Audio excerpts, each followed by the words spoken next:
Hello बच्चा लोग, मैं हूं Taruni Verma from V and coaching classes. और आज के लेक्चर में हम कवर करेंगे वैलिड कंसिडरेशन। हमने लास्ट लेक्चर में कंसिडरेशन पढ़ लिया था। कंसिडरेशन का मतलब क्या होता है? एक हाथ से लेना, एक हाथ से देना। तो अगर ये कंसिडरेशन है और आप इसको वैलिड डिक्लेयर करना चाहते हैं तो इसके लिए भी कुछ कंडीशंस आपको फॉलो करनी पड़ेगी। First, must move at the desire of promiser. ठीक है, कंसिडरेशन है वो जो सबसे पहली बार है, वो जो प्रॉमिसर है। कौन? प्रॉमिस करने वाला। जो प्रॉमिस करने वाला बंदा है उसकी विल पे, उसकी मर्जी पे मूव होनी चाहिए कंसिडरेशन। ठीक है, पहले इधर से होगी फिर इधर से होगी। हमारे वाले केस में मिस्टर रोनी एंड मिस्टर कोनी, पहले मिस्टर रोनी की तरफ से। ठीक है, next, move from promiser or any other person। तो जो ये सेकंड वाली है ना, ये मिस्टर कोनी की तरफ से होनी चाहिए या फिर इसके बिहाफ पे कोई और बंदा है वो करे। ठीक है, मस्ट मूव फ्रॉम प्रॉमिसर,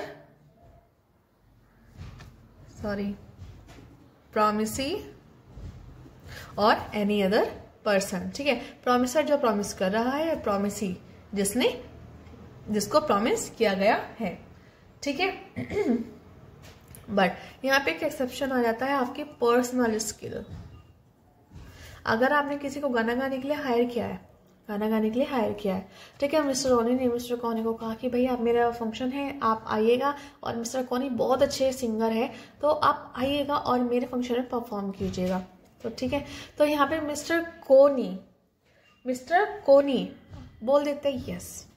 ठीक है, पर फिर बाद में जाते हैं या नहीं जाते, या फिर इनके बिहाफ पे कोई और बोल देता है। ठीक है, तो यहाँ पे क्या है, जो कंसिडरेशन है वो प्रॉमिसी या फिर किसी और बंदे की तरफ से मूव होनी चाहिए।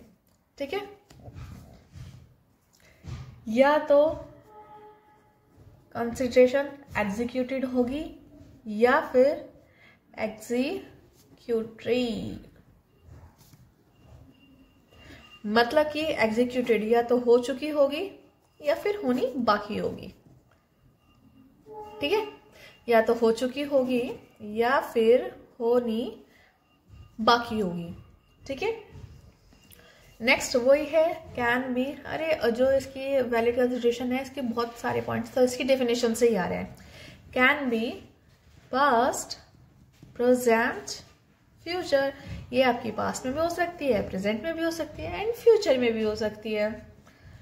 ठीक है, it need not to be adequate. ठीक है, एडिक्वेट होने की जरूरत नहीं है। अब आप कहेंगे यहाँ पे एडिक्वेट का मतलब क्या है? एडिक्वेट का मतलब ये है, मिस्टर रोनी ने कोई सामान लिया 5,000 में, मिस्टर कोनी को दे दिया 2,000 में। मिस्टर कोनी ने कोई सामान लिया 5,000 में और मिस्टर कोनी को दे दिया 2,000 में। ठीक है, नीड नॉट बी एडिक्वेट। इसका मतलब ये होता है कि जैसे मान लीजिए मिस्टर आर ने कोई सामान खरीदा है 5 का और वो मिस्टर कोनी को, मिस्टर के को देना चाहता है 3,000 का, तो कोई दिक्कत नहीं है, वो उसकी मर्जी है, वो उसकी विल है। ठीक है, तो इसमें जरूरी नहीं है कि कंसिडरेशन एडिक्वेट हो। Next, consideration must not something which he legally bound to perform.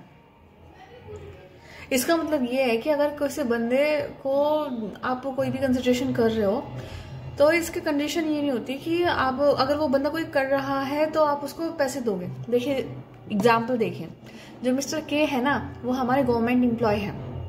तो मिस्टर रोनी बोलते हैं कि आप मेरी फाइल पे साइन कर दीजिए और मैं मिस्टर कोनी आपको पैसे दे दूंगा।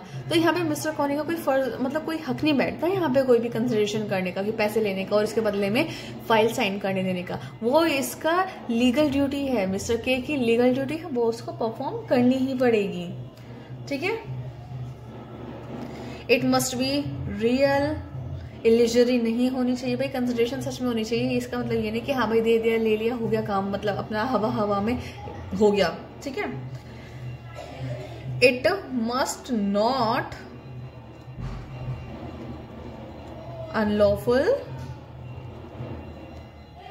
immoral and opposed to public policy।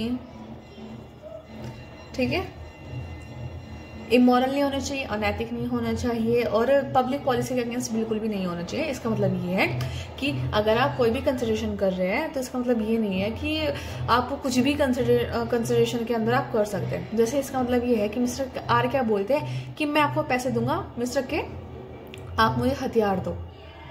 Mister are क्या बोलते हैं कि मैं आपको पैसे दूंगा और मिस्टर के क्या बोलते हैं कि मैं आपको हथियार दूंगा। ऐसे नहीं कर सकते क्योंकि ये पब्लिक पॉलिसी के अगेंस्ट है। ठीक है, तो आप एक बार ये देख लीजिए।